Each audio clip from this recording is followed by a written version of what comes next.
প্রেমানন্দ সন্নে বয়ে চ পার্ষদঃ রামকৃষ্ণ গতপ্রাণ সর্বং স্তান প্রণমাম্যহম।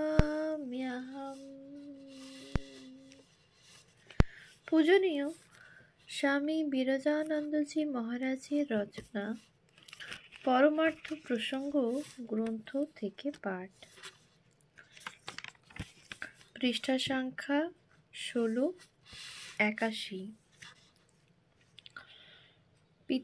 পিতা সন্তানের কাছে, গুরু শিষ্যের কাছে পরাজয় ইচ্ছা করেন।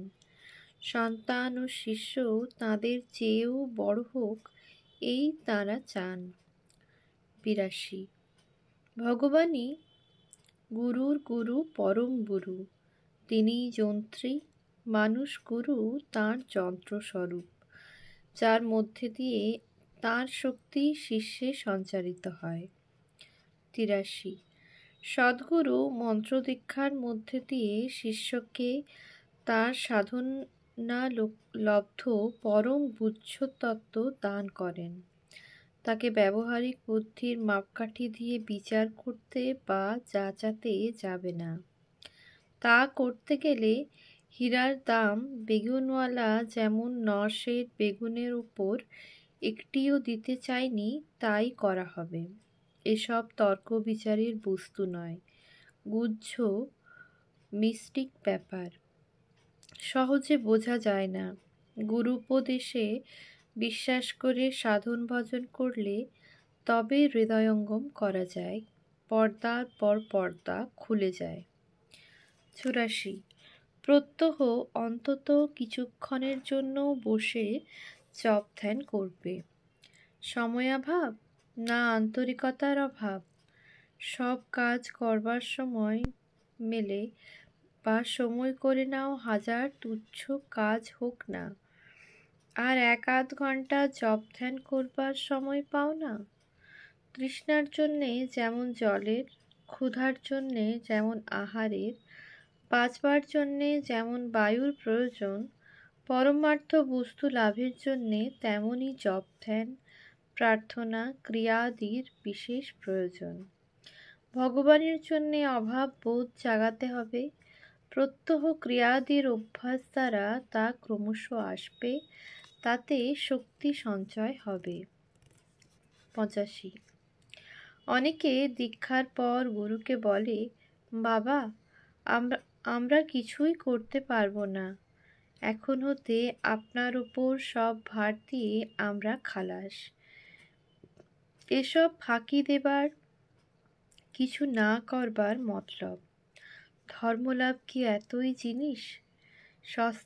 ধর্মলাভ কি এতই সহজ সস্তার জিনিস? যেমন ভাব তেমন লাভ।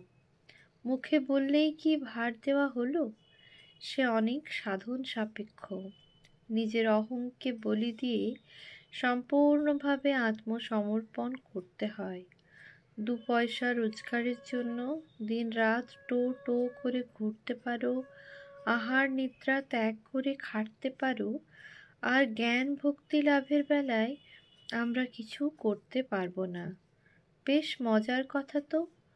দিনের পর দিন, মাসের পর মাস, বৎসরের পর বৎসর ধরে কায় মনোবাক্যে যথাসাধ্য উপাসনা করলে তবে বস্তুলাভ হয়। নান্যঃ পন্থা বিদ্যতেহনায়, মুক্তির অন্য পন্থা নেই। 86। কেউ কারু পাপের ভার নিতে পারেন না, গুরুও নয়। মন্ত্র দীক্ষা দিয়ে গুরু তোমার সমস্ত পাপের ভার নিজের ঘাড়ে নিলেন মনে করা মহাভ্রম। এক ভগবানের অবতাররাই তা পারেন ও নেন, কারণ তারা অহেতুক কৃপা সিন্ধু। পাপী তাপী উদ্ধারের জন্যেই তাঁরা আসেন। ভগবানকে কোনো পাপ স্পর্শ করতে পারে না, তবুও তিনি দেহ ধারণ করেন বলে সেগুলো তাকে রোগ রূপে আশ্রয় করে দুঃখ ভোগ করায়। কৃত পাপের প্রায়শ্চিত্ত কেবলমাত্র অন্তর হতে তীব্র অনুতাপ দ্বারা এবং পাপ কর্ম ত্যাগ করে সাধু জীবনযাপন দ্বারাই সিদ্ধ হয়। জ্ঞানাগ্নি সমস্ত পাপ ভস্ম করে। 87। ধর্মকে সকলেই বেওয়ারিশ মাল মনে করে। শাস্ত্রাদি চর্চা না করে, সাধন ভজন কিছু না করে ধর্ম বিষয়ে মত বা বিধান দিতে সকলেই অগ্রসর হয়। নিজেকে এক্সপার্ট বা সব জানতা মনে করে।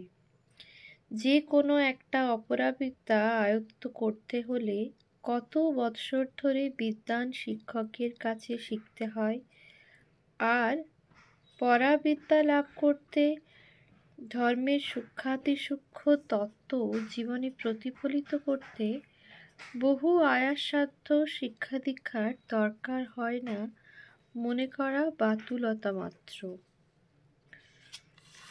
88। দীক্ষা নেবার কিছুকাল পরেই অনেকে বলে, মন স্থির হচ্ছে না কেন, ধ্যান ভালো হয় না কেন? মন যাতে স্থির হয় করে দিন। মন স্থির হওয়া, ধ্যান হওয়া কি সহজ কথা? মন জন্ম জন্মান্তরের বিষয়াসক্তির সংস্কার বশে স্বভাবতই বহির্মুখ, অনবরত বিষয়ভোগ খুঁজে বেড়ায় ও তাতে রস পায়। এই চঞ্চল মনকে স্থির করতে গেলে অভ্যাস ও বৈরাগ্য ছাড়া সহজ পথ, শর্টকাট কিছু নেই। দিনের পর দিন, মাসের পর মাস, বছরের পর বছর ধৈর্য এবং নিষ্ঠাপূর্বক গুরু নির্দিষ্ট প্রণালীতে জপ ধ্যানই অভ্যাস করে যেতে হবে এবং সঙ্গে সঙ্গে বিষয়ে অনাসক্তি আনবার চেষ্টা করতে হবে। বিষয়ের উপর টান যত কমবে এবং ইষ্টকে যত ভালোবাসবে ও আপনার হতেও আপনার বলে জানবে, ততই দেখবে মন আপনা হতেই স্থির ও শান্ত হয়ে আসছে। তখন ধ্যানও জমবে এবং আনন্দ ও শান্তি পাবে। একটু আধটু ধ্যান জপ করে আনন্দ না পেলে ছাড়তে নেই। আশু ফলের জন্যে ব্যস্ত না হয়ে শ্রী শ্রী ঠাকুরের সেই খানদানি চাষার মতো বরাবর লেগে থাকতে হয়। 10 বছর অজন্মা হলেও সে চাষ ছাড়ে না। 89। দেব দর্শন বা সাধু দর্শনে এলে খালি হাতে আসতে নেই। অন্তত 2-1 পয়সারও ফল, মিষ্টি বা অন্য কিছু নিয়ে আসবে, অন্তত 2টো ফুলও। 90। সংসারের জ্বালা যন্ত্রণা, নির্যাতন, মন কষাকষি, ঝগড়া, অশান্তির কথা ক্রমাগত ভেবে ভেবে হা হুতাশ করে মন খারাপ করবে না। তাতে কোনো ফল নেই, বরং ওই সব নিয়ে মনে মনে বা অপরের সঙ্গে যত আলোচনা করবে তত অশান্তি আরও বেড়ে যাবে। 1 গুণ 10 গুণ হয়ে দাঁড়াবে ও জীবন দুর্বিষহ বোধ হবে। যত পারো সহ্য করে যাবার চেষ্টা করবে। কথায় কথা বেড়ে যায়, তাই কেউ কিছু বললে উপেক্ষা করে চুপ করে থাকাই ভালো। বোবার শত্রু নেই। যে সয় সে রয়, যে না সয় সে নাশ হয়, ঠাকুর বলতেন।